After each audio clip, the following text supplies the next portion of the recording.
Hello friends, வணக்கம். எல்லாரும் எப்படி இருக்கீங்க? நீங்கள் இது வரைக்கும் நம்ம சேனலை சப்ஸ்கிரைப் பண்ணாமல் பார்த்துட்டு இருந்தீங்க அப்படின்னா சப்ஸ்கிரைப் பண்ணிட்டு பாருங்கள். கூடவே இருக்கிற பெல் பட்டனையும் ப்ரெஸ் பண்ணிக்கோங்க. இப்போ வாங்க நம்ம கதைக்குள்ளே போயிடலாம். எப்பொழுதும் போல் தனது கல்லூரி விட்டு வந்து தனது தாய்க்கு வேண்டிய உதவிகளை செய்துவிட்டு படிக்கிறேன் என்ற பெயரில் தனது ஃபோனை நோட்டமிட்டு கொண்டிருந்தால் இந்த கதையின் நாயகி ஷண்மதி. ஏண்டி, உண்மையாகவே படிக்கிறியா இல்லை ஃபோனை பார்த்துட்டு இருக்கியா என்று சரியாக கேட்டாள் அம்மா. மா, வேணும்னா வந்து என் பக்கத்தில் உட்காந்துக்கோ. அப்பதான் நான் படிக்கிறேனா இல்லையான்னு உனக்கு தெரியும். எப்போ பாரு ஏதாவது ஒன்று சொல்லிக்கிட்டு படிக்க விடாமல் டிஸ்டர்ப் பண்ணுறது, அப்புறம் மார்க் கம்மி ஆயிடுச்சு படிக்கிறது இல்லைன்னு அப்பாட்டா வத்தி வைக்கிறது. போமா, எனக்கு படிக்கிற மூடே போச்சு என்று போலியான கோபத்துடன் புத்தகத்தை மூடினாள் ஷண்மதி. இல்லைன்னா மட்டும் படித்து கிழிச்சிட்டு தான் மறாத வேலை பார்ப்பேன். நாய் எங்கேயோ வெளியே போக சாக்கு தேடுது. வீட்டு வாசப்படியை விட்டு காலை எடுத்து வச்ச மவளை இன்னைக்கு தாண்டி உனக்கு பிறந்த நாள் என்று கையில் கரண்டியுடன் வந்து மிரட்டினாள் அம்மா. அம்மாவை பற்றி நன்கு தெரிந்தவள் ஷண்மதி. அப்பாவை போல் ஏமாற மாட்டாள், ஏமாற்றவும் முடியாது. எனவே அடங்கி ஒடுங்கி உட்கார்ந்து விட்டாள் ஷண்மதி. சில நேரங்கள் கடந்து மணி 9:30 மேல் ஆனது. அப்பா அப்பொழுதுதான் வயல்வெளி விட்டு வந்தார். அவர் உள்ளே நுழைந்ததும் வாசலில் பக்கத்து வயலை சேர்ந்த பையன் மாமா மாமா என்றான். டேய், பெரியண்ணசாமி மவனா, 1000 முறை சொல்லிட்டேன் என்னை மாமானு கூப்பிடாதன்னுட்டு. வந்த வெளுத்து போடுவேன் என்றார் அப்பா. கழனியில் மோட்டார் சத்தம் கேட்குதுன்னு சொல்ல வந்தேன். பெருசா சிலுத்துக்கிறீரு, வரட்டா மாமா என்று சொல்லிவிட்டு தனது பைக்கை வேகமாக முறுக்கிவிட்டு சென்றான். அப்பொழுது அம்மா ஷண்மதியிடம் வந்து, கண்ணு, அம்மாச்சி வீட்டுக்கு போய் இந்த அடையை கொடுத்துப்பட்டு வரியா என கேட்டாள். நான் தான் வாசப்படி தாண்டக்கூடாதே, நீயே போயிட்டு வா என்றாள் ஷண்மதி. என் கண்ணு இல்லை, போயிட்டு வாடி. ஏங்க கொஞ்சம் சொல்லுங்க போயிட்டு வர சொல்லி என்று அப்பாவிடம் முறையிட்டாள் அம்மா. ராசாக்குட்டி, போயிட்டு வா தங்கோ.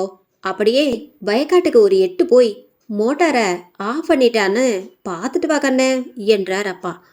அப்போ இந்த வார கடைசியில் என் ஃப்ரெண்ட்ஸ் கூட வெளியே போக பெர்மிஷன் கொடுக்கணும் என்றாள் ஷண்மதி. அப்போ பார்க்கலாம், இப்போ போ ஆத்தா, ராசாக்குட்டியில் என அப்பா கேட்க தூக்குச்சட்டியை வாங்கி கொண்டு சைக்கிளை எடுத்தாள் ஷண்மதி. ஏய், வீட்டு வாசல்ல இருக்கிற வேப்பில ஒரு கொத்து உடச்சி தலையிலையும் இடுப்பிலையும் சொருகிட்டு போடி.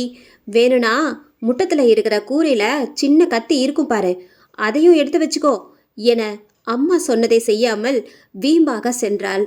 அம்மாச்சி வீட்டிற்கு சென்று அம்மா கொடுத்தவைகளை கொடுத்துவிட்டு வயக்காட்டிற்கு செல்ல 11 மணிக்கு மேல் ஆனது. ஊரும் உறங்கிவிட்டது. வயக்காட்டுக்கு செல்ல சுடுகாட்டை தாண்டிதான் செல்ல வேண்டும்.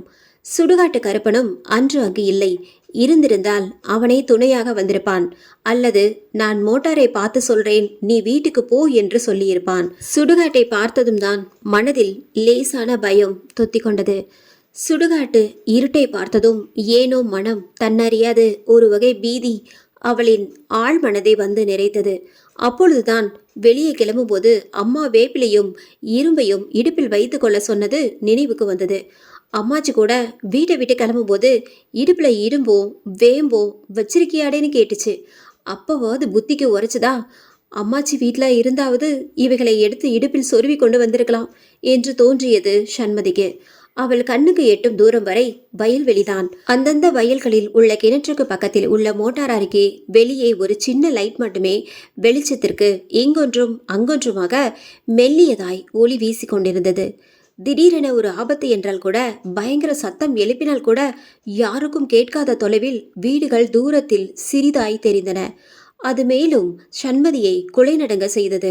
அன்று பார்த்த வானில் மேகமூட்டமாகி பிறை நிலா கூட தெரியாமல் இருந்தது. வானில் மின்னும் மின்னிலா கூட தெரியவில்லை. என்னடா இது சோதனை என்று ஈசானிய மூளை அடிவாளத்தை பார்த்தவளுக்கு ஒரு பேரதிர்ச்சி. வானத்தின் அடிமூலையில் மின்னல்கள் மெல்லியதாய் அங்கும் இங்குமாய் அலைந்தோடி கொண்டிருப்பது போல் தோன்றி அவளை மேலும் நடுக்கம் கொள்ள செய்தது.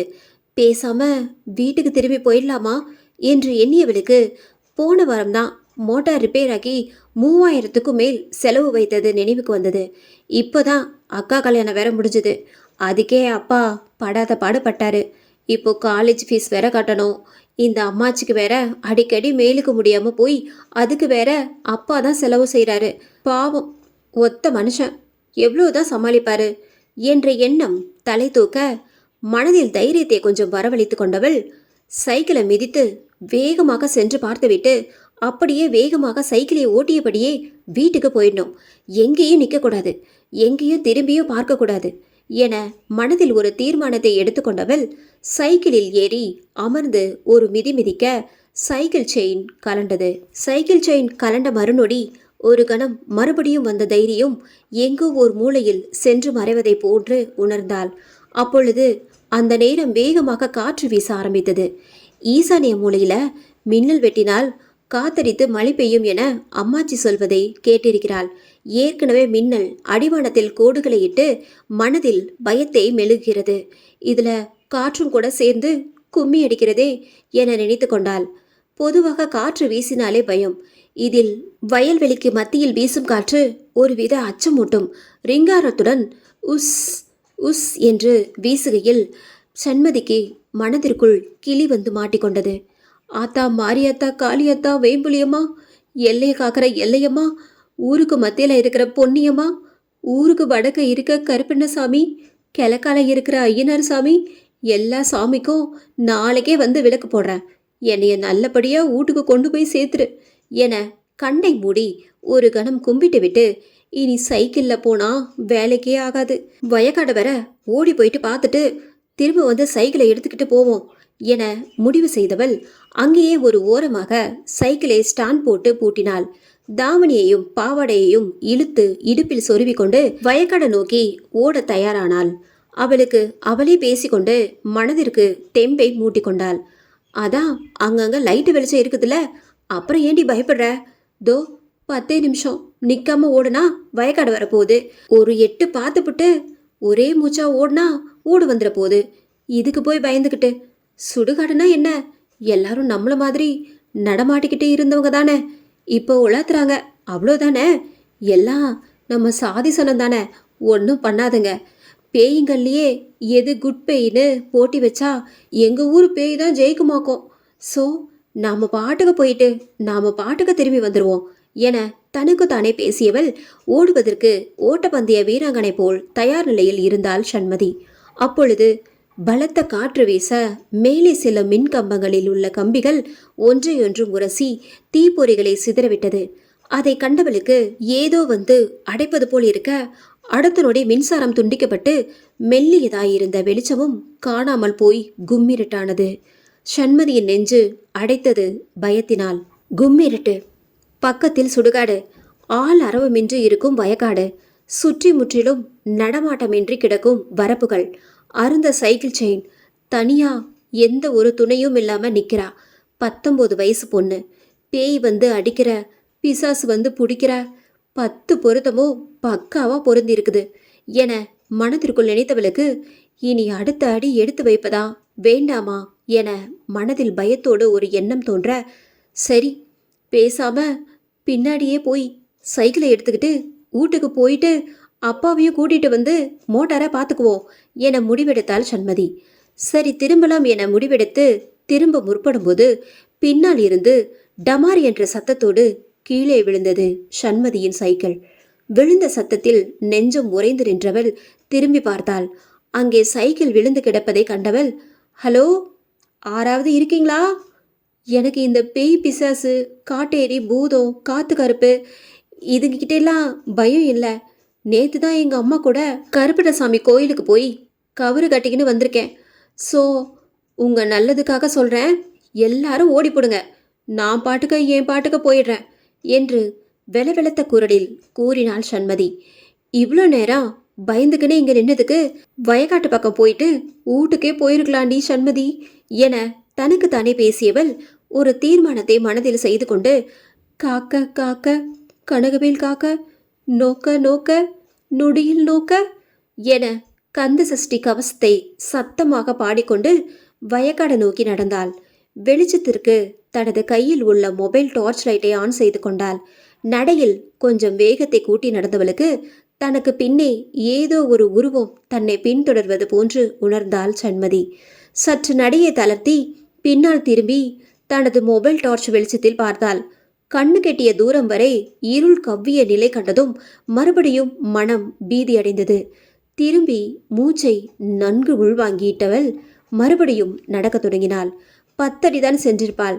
மறுபடியும் ஒரு நிழல் தன்னை தொடர்வது வருவது கண்டு அச்சமடைந்தாள். என்னடா இது? டேய், நான் யாருக்கும் பயப்பட மாட்டேனாக்கும். என்ன, நேத்து தான் காஞ்சனா அரண்மனை படமெல்லாம் பார்த்தீங்களா?